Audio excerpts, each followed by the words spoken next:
अरे बहुत सारे लोग ये कहते हैं कि भारत का कानून बड़ा कमजोर है, नहीं तो ऐसे ऐसे हालात पैदा कैसे हो गए विष्णु जी। अगर हमारे यहाँ ये कोई ऐसी किसी की हिम्मत हो जाती है कि चौराहे पे खड़ा करके कह दे कि गुस्ताखे नबी की एक ही सजा, सर तन से जुदा, सर तन से जुदा, ऐसा नारा चौराहे पे लगाने वाले की हिम्मत कैसे होती है? इसका मतलब हमारा कानून में ऐसा कुछ नहीं है। देखिए सौरभ जी, एक्चुअली कानून में बहुत चीज़ें हैं और हमारा कानून बहुत मजबूत है हर एक परिस्थिति से निपटने के लिए।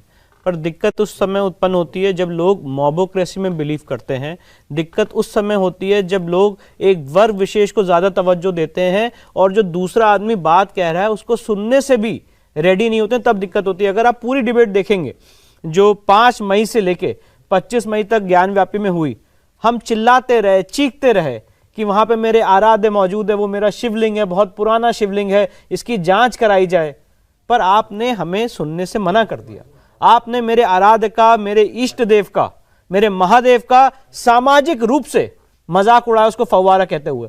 मैं तब भी चुप रहा और मैंने यही कहा कि इसकी कोर्ट में जांच हो जाए। एक्चुअली ये मुस्लिम समाज को भी सोचना चाहिए सौरभ जी। मैं बहुत इसको उसके बहुत ही विनम्रता से कहना चाहता हूं, जब एक बहुसंख्यक समाज कह रहा है कि आपने मेरा मंदिर तोड़ा, एक बहुसंख्यक समाज कह रहा है कि सबूत मौजूद है, वहां पे मेरे आराध्य, मेरे शिवलिंग मौजूद है, मेरे महादेव हैं, तो आप कम से कम हमें सुन तो लो। आप कम से कम ये कह तो देते कि हाँ विष्णु शंकर जैन, हरिशंकर जैन और ये सारी जो मुकदमा चल रहा है, जो रिपोर्ट आई है, इसकी जांच हो जाए, एएसआई से जांच हो जाए। पर आपने क्या किया? उसको दरकिनार कर दिया, उसका मजाक उड़ाने लग गए। मैं कितने मौलाना हैं, मैं उनका मजाक नहीं उड़ाना चाहता हूं, जिन्होंने कहा लिंग की पूजा क्यों करते हो, प्राइवेट पार्ट की पूजा क्यों करते हो। सवाल जो दूसरा जिन्होंने महत्वपूर्ण उठाया कि ये उसका उस पूरी प्रोसेस का हिस्सा रहे, जो कोई, और हम सबसे ज्यादा जुड़े रहे हैं उससे। जिस तरीके से जो अपमानजनक बातें की जा रही थी शिवलिंग को लेकर के, मान लिया अभी तक अदालत का फैसला नहीं आया कि वो शिवलिंग है या नहीं है, लेकिन इनकी भी आस्था है, करोड़ों लोगों की आस्था थी। उसका जिस तरीके से मजाक उड़ाया गया, क्या किसी ने किसी को धमकी दी? क्या किसी ने कहा हम तुम्हारी जान ले लेंगे, तुम्हारा गला काट देंगे? कहीं नहीं। और बल्कि मेजॉरिटी देश की जो मेजॉरिटी कम्युनिटी है, उसके मैं कहूंगा लगभग 100% लोगों ने यह माना कि अगर नूपुर शर्मा के बयान से किसी का धार्मिक भावनाएं आहत हुई हैं तो उनको ऐसा नहीं करना चाहिए था, उसकी भर्त्सना की। लेकिन दूसरी ओर हमने क्या देखा? मजाक। देखिए सौरभ शर्मा साहब, जो बात अभी हमारे काबिल दोस्त विष्णु जैन साहब ने कही वो बिल्कुल सही है कि हमें मजाक नहीं बनाना चाहिए।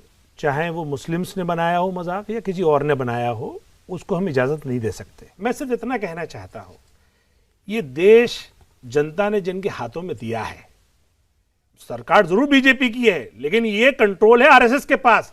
आरएसएस को चाहिए, मतलब नहीं है, आरएसएस को चाहिए कि वो इस तरह की जो भी नफरत फैल रही है इसको कंट्रोल करे। नफरत फैल रही है, डी-रेडिकलाइज करने के लिए मैं आपसे कह रहा हूं, डी-रेडिकलाइज करना मुस्लिम समाज की अपनी जिम्मेदारी है। ये खुद आपको करना पड़ेगा। ये आपको ये मुस्लिम समाज के धर्म गुरुओं को वो नींव में जाकर ढूंढना पड़ेगा, कहां लिखा है कि अगर नबी के खिलाफ कुछ बोल दिया तो उसका गला काटना है। और ये सर माफ कीजिए, ये जो डबल स्पीक है ये बंद होनी चाहिए। देखिए, एक तरफ आप कहते हैं कि कहीं इसकी इजाजत नहीं है इस्लाम में, और लाखों लोग सड़कों पर निकल आकर वही नारे दोहराएं। अरे भाई, उनको किसी ने तो सिखाया, उनको किसी ने तो पढ़ाया। आप मुझे ये बात कहना चाहता हूं, एक बात, बस 1 मिनट कहना चाहता हूं। मेरे यहाँ पे भाई ने ये कहा कि जो भी इंसानियत का कत्ल करेगा उसकी सजा उस देश के कानून में जो लिखी हुई है वो मानी जाएगी।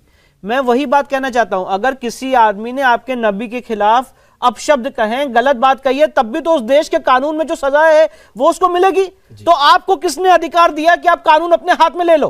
आप तब क्यों नहीं इस देश का कानून मानते? तब चीजें शरिया से क्यों चलेंगी और आपकी मानसिकता से क्यों चलेंगी? अगर किसी ने, सर 1 मिनट, अगर किसी ने नबी के खिलाफ अपशब्द कहा है सेक्शन 153A 295A में, उसको सजा मिलेगी और मिलती रही है सजा, ऐसी बात नहीं है। उसका ट्रायल होता है, पर आपने ट्रायल होने से पहले ही कानून हाथ में उठा लिया, उसको दोषी करार कर दिया।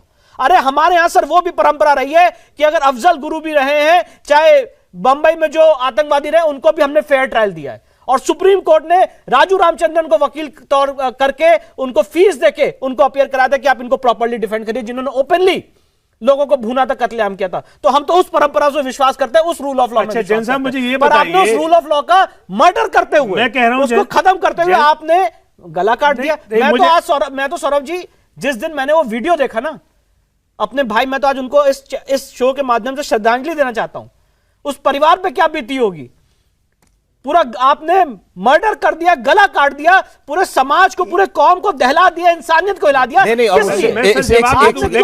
आप जवाब दीजिएगा, उसके बाद उस आरोप व्यक्ति ने गलत है, मैं इसलिए कह दूं, देखिए हमारा शुरू से ये ऑफिशियल स्टैंड है और मैं आज फिर दोहरा रहा हूं उसको। सदर साहब ने भी हमारे कहा है कि जो देश के कानून में सजा है वो सजा मिलनी चाहिए, और जो देश की धाराएं हैं उन धाराओं में मुकदमा दर्ज करके उनको सजा दी जाए, लेकिन ऐसा ना किया जाए कि उन्हीं धाराओं में जुबैर को तो अरेस्ट कर लिया जाता है और उनको वो तमाम यातनाएं दी जाती हैं, लेकिन नुपुर शर्मा जी को अरेस्ट नहीं किया जाता। ये जो सिलेक्टिव एटीट्यूड है ये अच्छा। कलीम साहब, इंडिया टीवी हर वक्त हर जगह डाउनलोड करने के लिए सर्च करें India TV news Google play store या ऐप स्टोर पर।